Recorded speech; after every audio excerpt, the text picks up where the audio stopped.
श्री स्वामी समर्थ. ह्या व्हिडिओला तुम्ही माहेरातील पार्ट 2 व्हिडिओ असा सुद्धा म्हणू शकता. एकच दिवस गेलो होतो आम्ही राहायला, पण खूप मज्जा, धमाल, मस्ती, एन्जॉय सगळं काही एकाच दिवसात करून घेतलं होतं आम्ही. हे बघा इथे सकाळ सकाळ खूप छान अशी सकाळ झाली होती. सकाळच्या 7-8 वाजले असतील. हे यांच्या घराच्या पाठीमागे हा असा गाईचा गोटा आहे. आत्ता ते गाई करायला लागलेत. ह्या गिर गाई, जर्शी आणि म्हशी पण काहीतरी आहेत वाटतं, 1 का 2. पाठीमागच्या बाजूला असा गोटा आहे. सकाळी रात्री तर आम्हाला अंधार झाला पोचायला, 7:30-8 वाजून गेले असतील. त्याच्यानंतर स्वयंपाक, जेवणं, झोपायचं, थंडी वाजत होती, दिवसभराचा प्रवास. त्यामुळं त्याच्यानंतर मी गेल्यानंतर व्हिडिओ शूटच केला नव्हता. सकाळी सकाळी म्हणलं थोडंसं शूटिंग घ्यावं इथं. हे बघा कोंबड्या सगळं आहे.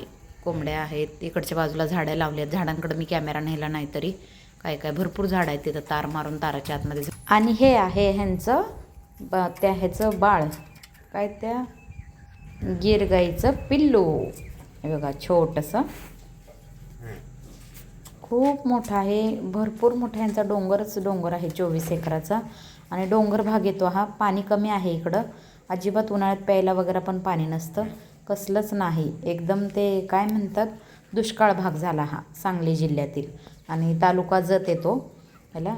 हे बघा कोंबड्यांचं कसं चालू आहे ते. गाईची रेडी आहे. खूप असं म्हणजे वातावरण एकदम असं टेकाला डोंगरावरती घर आहे. आणि सगळं वातावरण बाजूला मोकळं आहे. बघा सगळं गवत वाळून पिवळं पडलं आहे पूर्ण. आता तर ह्या म्हणजे हालत आहे. अजून तर उन्हाळा खूप लांब आहे. आता उन्हाळ्यात तर विचारायला नको. आत्ता पाऊस बंद होऊन 15 दिवस, महिना 2 महिने झाले, महिना 1.5 महिना झाला असेल.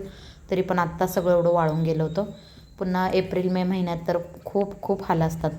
पिण्याचे पाण्याचे सुद्धा वांदे असतात त्यांच्या गुरांचे वगैरे. चारा तर काय विचारायलाच नको. बघा सगळा डोंगर भाग ह्यांचाच आहे. आम्ही तर म्हणतो असं तुमच्या बापाचंच सगळं आहे ना. खूप मोठं आहे. जेवढं दिसतंय, जेवढं जिकडे आहे ना तिकडं सगळं 24-25 एकर दाखवलंच नाही सगळं. म्हणजे त्याच्यात वडिलांच्या चुलत्यांच्या अशा आहेत भाग. बघा हिनं गालाला का लावले तुम्हाला सांगते ती. त्याच्यानंतर इथं ती बसले गाजरं खिसायला. तिचं सारखं चालू होतं माझं शूट घे, असं सांग, आता तसं सांग. हे बघा ती मध्ये बोलत होती. मगाशी पण गाला लावल्यावर मी गालाला काय लावलं आहे हे सांगत होती. त्यांचं सारखं चालू होतं, करते एवढं शूटिंग व्हिडिओ करते तर घे, ह्याचा व्हिडिओ घे, त्याचा व्हिडिओ घे. परत इथं पोरं स्कूटी शिकायला लागलेत. खूप एकाच दिवसात आम्ही भरपूर एन्जॉय केलं. कार गाडी शिकायचं, बॅट बॉल खेळायचं, स्कूटी शिकायचं, पोरांचं स्कूटी चालवायचं चालू होतं. अरे तिकडं नाही. इथं मी चुलतीच्या घरी चालले होते, माझ्या गाडीवर बसून त्याच्याबरोबर जाऊन आले. आणि बघा हिने तोपर्यंत गाजर किसून हलवा करायला घेतला होता. तिथलं शूटिंग काही मी घेतलं नाही त्यांचं घराचं वगैरे. त्यांचं पण घर छान आहे, पत्र्याचं आहे. पण त्यांची इथं गाडी शिकायला चालू बघा.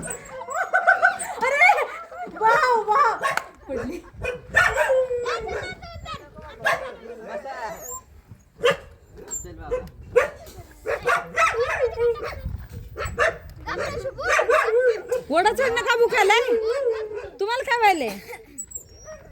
कुठे काय व्हिडिओ करायला ती येऊन बसला आमची गाडी. तांडव ती नजर राखून बसलंय तिथं. गाडीसाठी बघते त्यांची गाडी आणली म्हणून ती कुत्रे येऊन बसले. आमची का गाडी कुत्र्याची गाडी इकडे आल्यामुळे हे पाहुणं कुत्र आहे आणि ते ह्या घरचं कुत्र आहे. आणि पाहुणं कुत्रा त्या घरच्या कुत्र्याला जड झालंय. भाऊ घेऊन दारात बसले काय. तू बस का खाली शोध पिद्दू.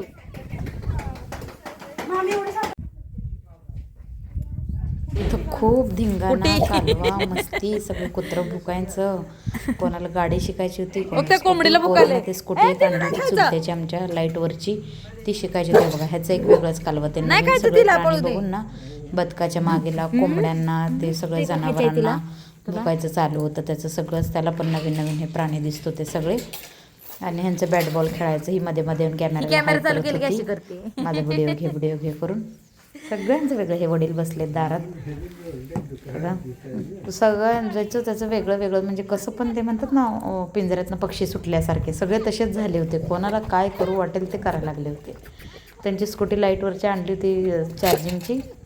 त्यामुळे पोरं ती स्कूटीच सोडत नव्हती आणि ती स्कूटी घेऊन आल्यावर त्यांचं कुत्र्याहून स्कूटीला नजर राखत होतं की आमची स्कूटी घेऊन आले तिथं म्हणून. आणि हे आमचं एक कुत्रं होतं आणि त्यांचं स्वतःचं कुत्रं होतंच. ते अजून यायचं. ह्या पोराने स्कूटी आणली की त्यांचं एक कुत्रं येत होतं. असे 3-3, 4-4 कुत्रे सगळं नुसते भुंकून पूर्ण डोंगर हादरवला होता त्यांनी. आणि ही पोरं सगळी एका जागी 5-6 जणं झालेली. आम्ही 8-10 जणं माणसं झालेलो मोठी. सगळं म्हणजे कालवा चालू होतं. कुणाचं कोणाला काय कळत नव्हतं. हे बघा, ह्यांना पण लहान मुलांसारखं बॅट बॉल खेळायचं होतं. सगळ्यांनी फुल एन्जॉय केला. आता लहान मोठे आम्ही सगळं कालवा धिंगाणा तेच चालू होतं आमचं सगळं. परत कार गाडी शिकायचं सगळं एका दिवसाचंच खूप एन्जॉय करून घेतलं होतं.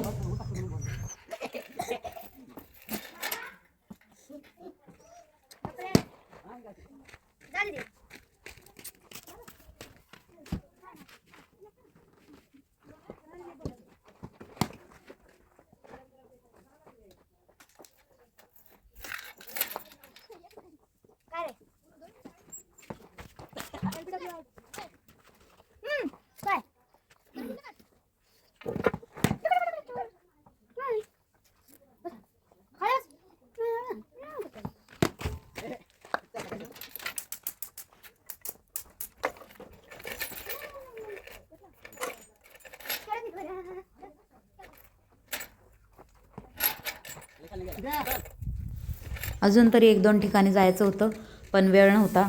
आणि आदल्याच दिवशी जाताना 2-3 मंदिरं करून गेलो होतं. म्हणजे फिरत आम्ही गाडी थांबवत फिरत मंदिरं. छान होतं ते पण. एक भुयारावरचं जुनं मंदिर होतं ते. बऱ्याच दिवसांपासून तिथं कोण बागडे बाबा होते, राहायला होते म्हणे.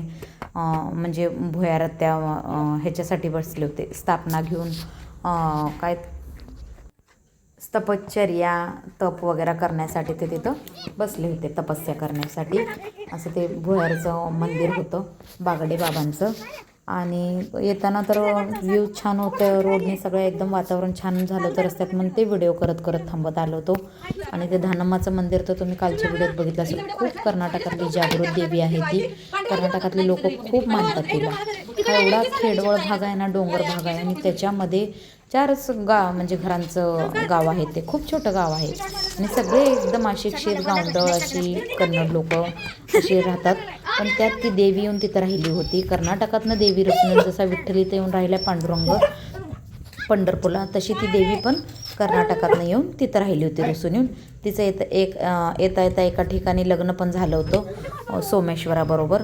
मग ते पण मंदिर आहे तिथं जवळ आहे. ते पण दोघांचं लग्न झालेलं पण मंदिर आहे. पूर्ण ते लग्न झाल्यानंतर पण देवी नंतर येऊन इथं राहिली होती गुड्डापुरात म्हणून.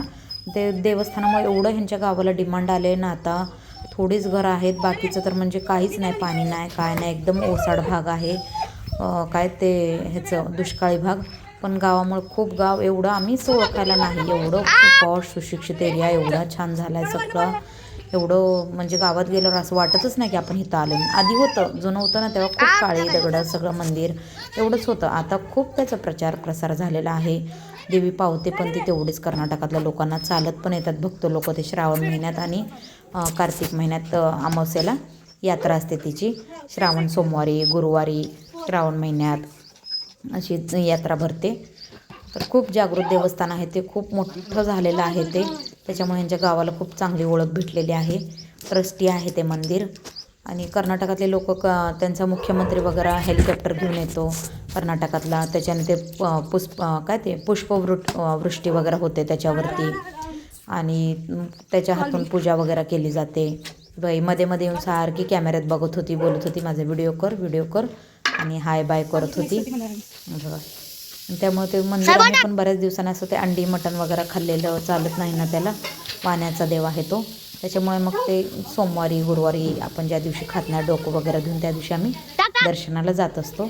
मग येतात म्हणून परत जायचं होणार नाही म्हणून आदल्याच दिवशी येताना ती दोन्ही मंदिरं करून आलो होतो आम्ही. मग दुसऱ्या दिवशी फुल एन्जॉय इथंच केला होता बसून. घरी कुठेच गेलो नाही. अजून होतं 2-3 ठिकाणी मामांच्या घरी आमच्या वगैरे जायचं होतं. अजून एक जंगली डोंगर म्हणून आहे ठिकाण. तिथं पण खूप डोंगर आणि भरपूर वेगवेगळ्या प्रकारची झाडं ते आहेत.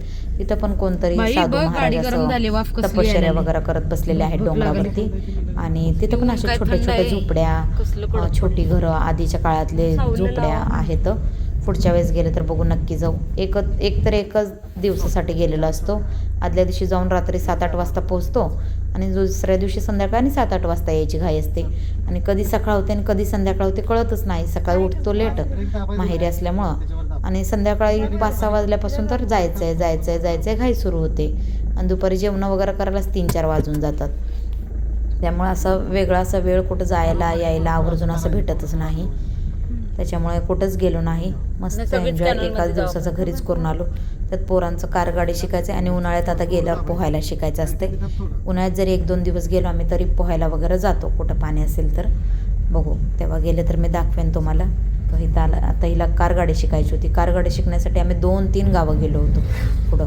एक तिल्याळ बडची असं गाव आहे. त्या गावात असं म्हणजे गाडी चालवत तिला शिकवण्यासाठी घेऊन गेलो होतो.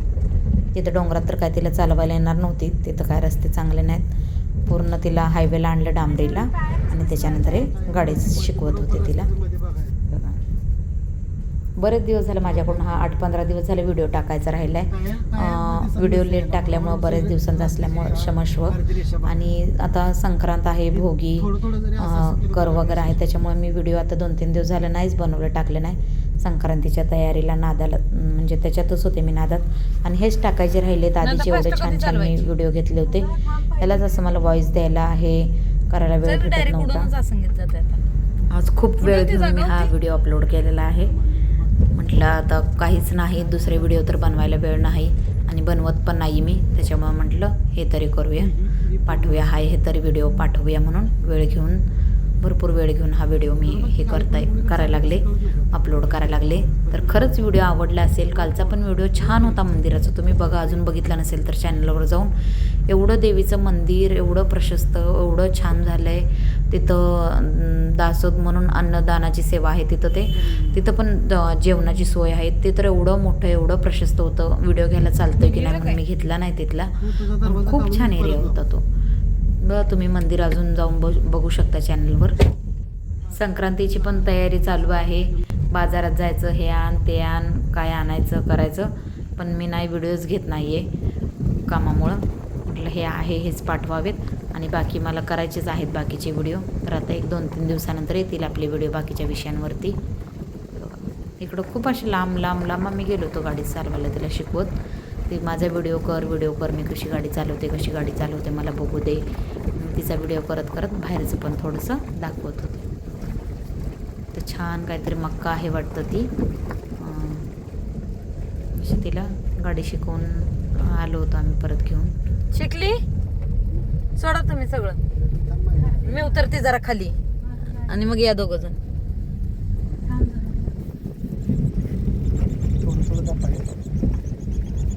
तिने ते वळवून घेऊन येऊन आपण उतरू खाली. चला आली की आता काय ते दाबायचं आणि गोल गोल फिरवायचं, खाली पायात दाबायचं.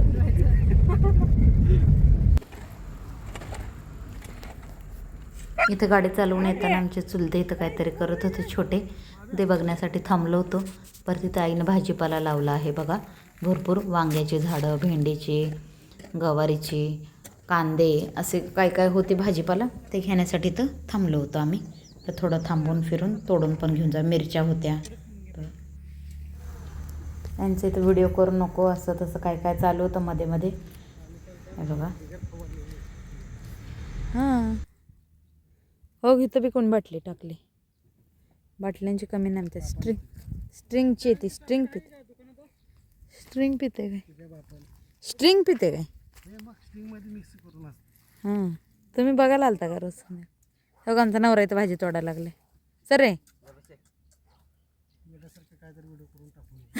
ते मला इथं म्हणतात वेड्यासारखा व्हिडिओ करून टाकू नको. हा भावाचा मुलगा आहे बघा, मावस भाऊ पण आला होता त्याला संध्याकाळी. तिथं आमचं सर्व फोटो शूटिंग व्हिडिओ करायचं झालं. तुमचं आठवणी राहू द्या आपल्याला, काहीतरी व्हिडिओ घेऊया. हे कोंबडीचं पिल्लू. बाय सगळ्यांना.